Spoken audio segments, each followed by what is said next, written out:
Hello everyone.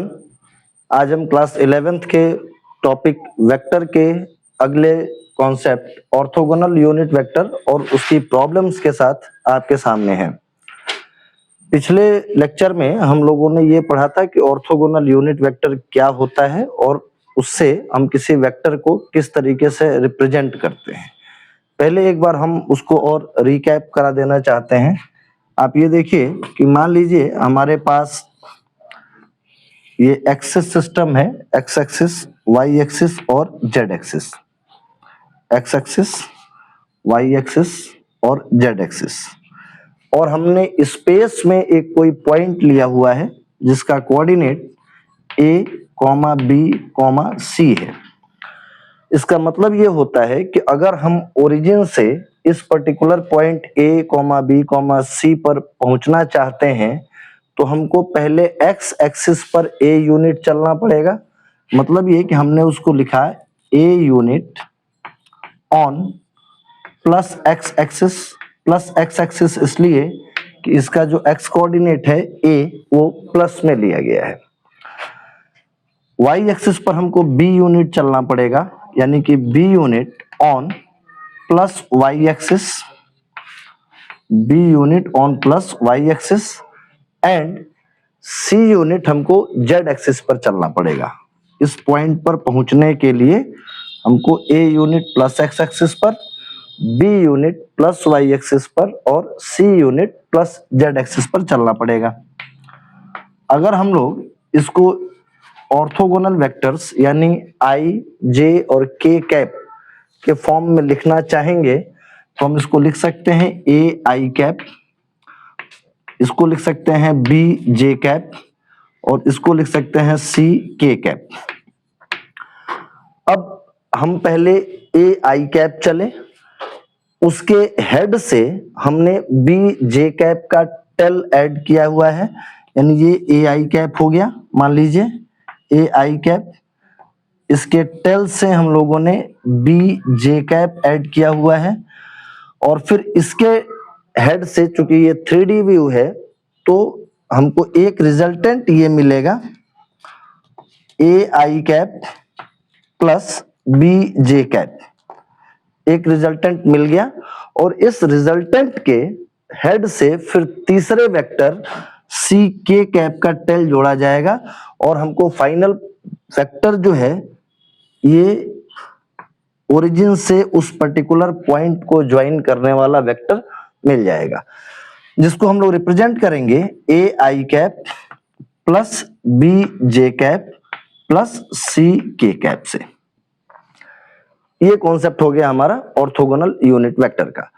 उसके बाद एक इसमें जो प्रॉब्लम पूछी जाती है वो प्रॉब्लम ये पूछी जाती है कि हमको किसी पर्टिकुलर पॉइंट का कोऑर्डिनेट दिया गया है तो उसका वेक्टर क्या है, उसको जोड़ने वाले वो वेक्टर का रिप्रेजेंटेशन हम कैसे करेंगे।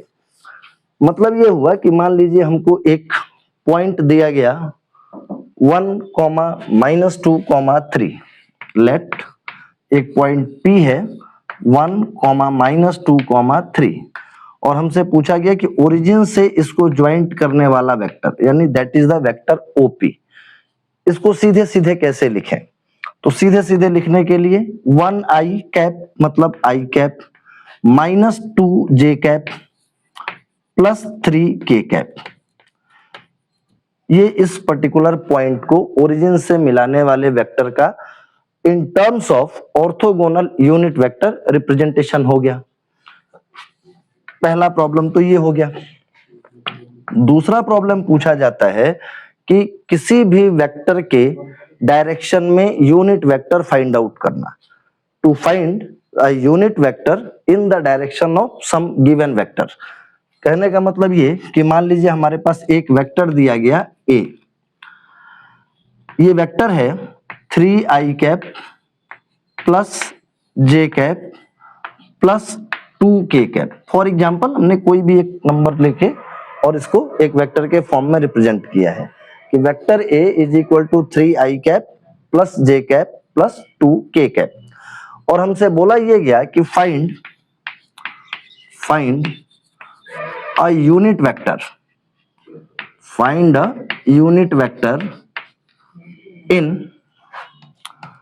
direction of find a unit vector in direction of vector A। कहने का मतलब ये हुआ कि मान लीजिए कि हमारे पास एक वेक्टर A ये है जो ये गिवन है। Suppose that this given vector is 3i cap plus j cap plus 2k cap. हमारा वेक्टर इस तरीके से रिप्रेजेंट हो रहा है और हमको ये बोला गया है कि आपको इसी डायरेक्शन में चलना है, लेकिन एक यूनिट चलना है, एक कदम चलना है, कुछ इतना दूर चलना है, कुछ इतना दूर चलना है। तो इसके डायरेक्शन में हम लोग यूनिट वेक्टर कैसे निकालते हैं? तो हमको ये बात पता है कि अगर हमको कोई भी एक यूनिट वेक्टर निकालना होता है तो हम लोग उस पूरे वेक्टर में उस वेक्टर के मैग्नीट्यूड से डिवाइड कर देते हैं। ये बात या ये कॉन्सेप्ट आप हमारे पिछले वीडियोस जिसका हेडिंग है कॉन्सेप्ट ऑफ यूनिट वेक्टर्स, आप उसमें जाकर देख सकते हैं कि हम लोग किसी भी वेक्टर के लिए यूनिट वेक्टर को कैसे रिप्रेजेंट करते हैं। मतलब ये हुआ कि मान लीजिए कि हमको यूनिट वेक्टर निकालना है वेक्टर ए के डायरेक्शन में, तो उसको हम लिखेंगे ए कैप इज इक्वल टू पूरा वेक्टर ए और डिवाइडेड बाई उस वेक्टर का मैग्नीट्यूड। इस तरीके से हम लोग किसी एक गिवन वेक्टर के डायरेक्शन में यूनिट वेक्टर फाइंड आउट कर सकते हैं। अगर हमको किसी भी वेक्टर के डायरेक्शन में यूनिट वेक्टर निकालना है तो हम लोग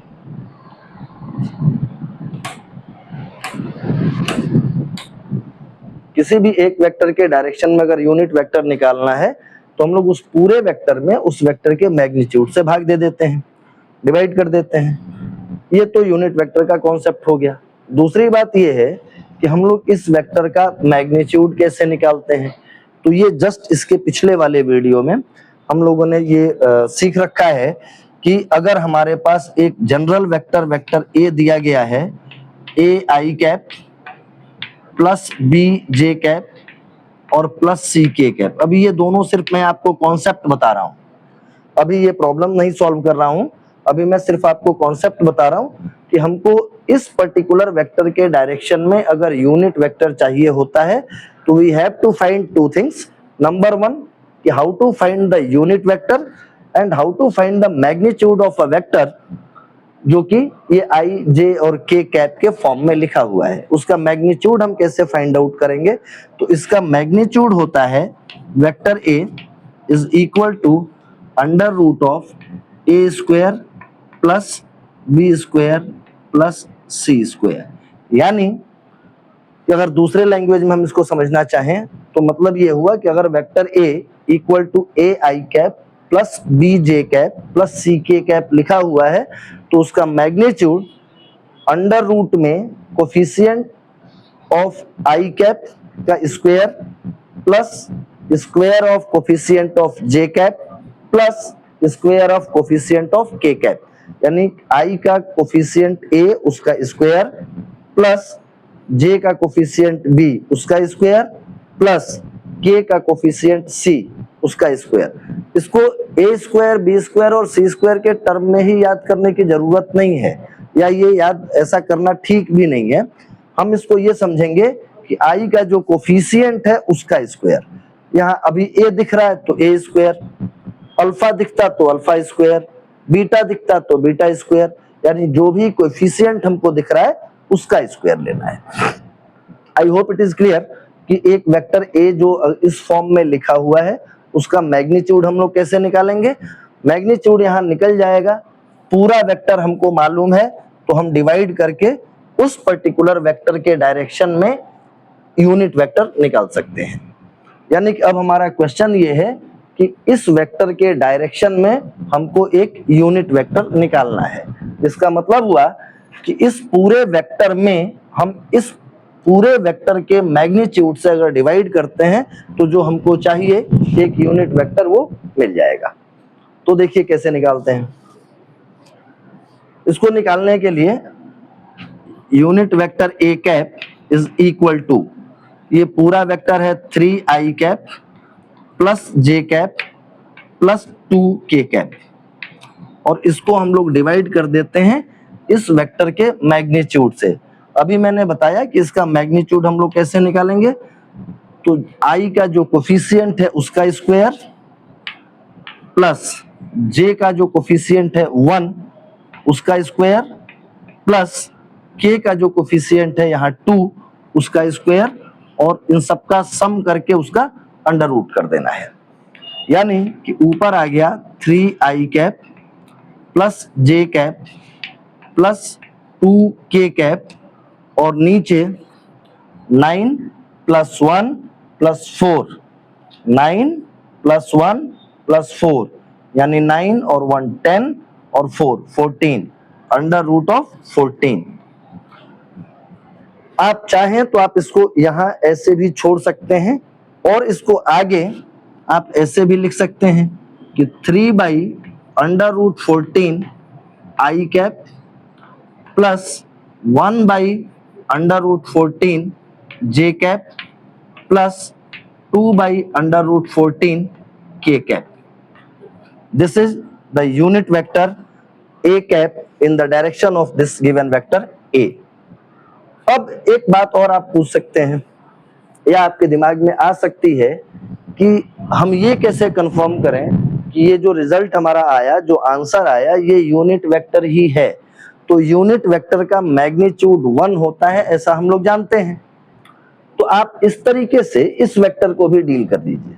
मान लीजिए कि हमारे पास एक वेक्टर, हम इसको बी कैप लिखते हैं, थोड़ी देर के लिए इसको वेक्टर बी लिखते हैं। हालांकि ये वेक्टर बी नहीं है, ये ए कैप है, लेकिन हम थोड़ी देर के लिए इसको वेक्टर बी मानते हैं, और ये वेक्टर लिखते हैं 3 by under root of 14 I cap plus 1 by of under root 14 J cap plus 2 by under root 14 के कैप। अब जैसे हमारे पास vector a 3i plus j plus 2k दिया गया था, और इसका मैग्नीट्यूड हम लोगों ने ये नीचे वाला जो डिनोमिनेटर में आपको दिख रहा है ये फाइंड आउट किया है, उसी तरीके से आप मान के चलिए कि हमको एक वेक्टर बी दिया गया है और इसका मैग्नीट्यूड हमको फाइंड आउट करना है। ठीक, तो चलिए मैग्नीट्यूड फाइंड आउट करते हैं। तो यानी कि magnitude of vector B is equal to, फिर वही बात ये है कि जो i का कोफिशिएंट है इसका स्क्वायर करके हम लिख रहे हैं direct, that is 9/14 plus j का जो कोफिशिएंट है उसका स्क्वायर मतलब 1/14 प्लस k का जो कोफिशिएंट है उसका स्क्वायर यानी 4/14। आप इसको ऐड करिएगा तो आप देख सकते हैं कि हमको जो रिजल्ट मिलने वाला है वो मिलने वाला है 9 प्लस 1 प्लस 4 डिवाइडेड बाई 14, यानी under root of 14/14, and that is equal to 1। तो हमारा इस वेक्टर का जो मैग्नीट्यूड आया वो 1 आया, वो यही वाला तो वेक्टर था। इसका मतलब है कि हमने जो वेक्टर ये फाइंड आउट किया था ये वास्तव में यूनिट वेक्टर ही था। हम ये कंफर्म हो गए कि जो हमने ये वेक्टर फाइंड आउट किया ये हमारा यूनिट वेक्टर ही था। तो ऑर्थोगोनल यूनिट वेक्टर पर इस तरह की प्रॉब्लम्स हमसे पूछी जा सकती हैं कि किसी भी गिवन वेक्टर के डायरेक्शन में हम लोग एक यूनिट वेक्टर फाइंड आउट करते हैं। चलिए इस कॉन्सेप्ट को एक जनरलाइज्ड फॉर्मूले के तौर पे भी रख लेते हैं, और इसका एक जनरलाइज्ड फॉर्मूला रख लेते हैं। हालांकि जनरलाइज्ड फॉर्मूला रखने का मतलब ये होगा कि फिर हम वो याद करना पड़ेगा, जो कि एक थोड़ा सा डिफिकल्ट चीज हो सकती है, बट कर लेते हैं। याद रह जाए तो अच्छा, नहीं याद रहे तो भी और अच्छा, इसलिए कि याद रह जाएगा तो डायरेक्ट आंसर निकल जाएगा, और नहीं याद रहेगा, हमको कॉन्सेप्ट अगर पता है कि किस तरीके से निकालना होता है तो भी निकाल लेंगे। तो किसी तरह से हम लोग फंसेंगे नहीं इन चीजों में। तो हम एक जनरलाइज फॉर्मूला निकालते हैं। जनरलाइज फॉर्मूले को भी हम एक क्वेश्चन के तौर पे ही देख लेते हैं, और उसको हम एक बॉक्स में बंद कर लेंगे ताकि ये कंफर्म हो जाएगा कि वो एक फॉर्मूला है। तो हमारा ये क्वेश्चन बनेगा कि find a unit vector, find a unit vector in direction of, find a unit vector in direction of a vector A equal to A I cap plus B J cap plus C K cap. ये जो हमने vector A I cap plus B J cap plus C K cap लिखा हुआ है, ये एक generalised vector है। A B C आप चेंज करते जाइएगा, आपको डिफरेंट डिफरेंट वेक्टर्स मिलते जाएंगे। जैसे अभी पिछले वाले क्वेश्चन में हम लोगों ने 3i plus 2 plus j plus 2 के एक वेक्टर लिया था, यानी कि स्मॉल a की जगह 3 लिया था, स्मॉल b की जगह 1 लिया था और स्मॉल c की जगह 2 लिया था। उस तरीके से आपको जो मन करे आप वैसा वैसा वेक्टर लिख सकते हैं और वो डिफरेंट डिफरेंट वेक्टर बनता चला जाएगा। तो अभी हम लोगों ने ये देखा कि अगर इस वेक्टर के डायरेक्शन में हमको एक यूनिट वेक्टर निकालना है, तो मतलब क्या हुआ कि इस वेक्टर में हम इसके मैग्नीट्यूड से डिवाइड कर देंगे। तो यानी यहां हमको मिला क्या, a cap is equal to पूरा वेक्टर का मतलब कि a I cap plus b J cap plus c K cap और डिवाइडेड बाई इस वेक्टर का मैग्नीट्यूड, मतलब ये कि under root of a square plus b square plus c square. आप देख सकते हैं कि ये वही चीज है कि unit vector a is equal to vector a divided by modulus of vector a, यानी ऊपर जो है वो पूरा वेक्टर लिखा हुआ है और नीचे उसका मैग्नीट्यूड लिखा हुआ है। इसको थोड़ा सा सिंप्लीफाई कर दें तो आप लिख सकते हैं कि a upon under root of a square plus b square plus c square I cap plus b upon under root of a square plus b square plus c square J cap plus c upon under root of a square plus b square plus c square K cap. This is the unit vector in the direction of vector A। ये हमारा एक generalise formula मिल गया। अगर आप ये formula याद रख सकते हैं तो वेल एंड गुड, नहीं याद रख सकते हैं तब भी इसमें घबराने की कोई बात नहीं है। हम लोग इस कॉन्सेप्ट का यूज करके क्वेश्चन को डायरेक्टली सॉल्व कर सकते हैं। ये यूनिट वेक्टर और उससे रिलेटेड प्रॉब्लम्स की बात हो गई। Thank you, that's all for today.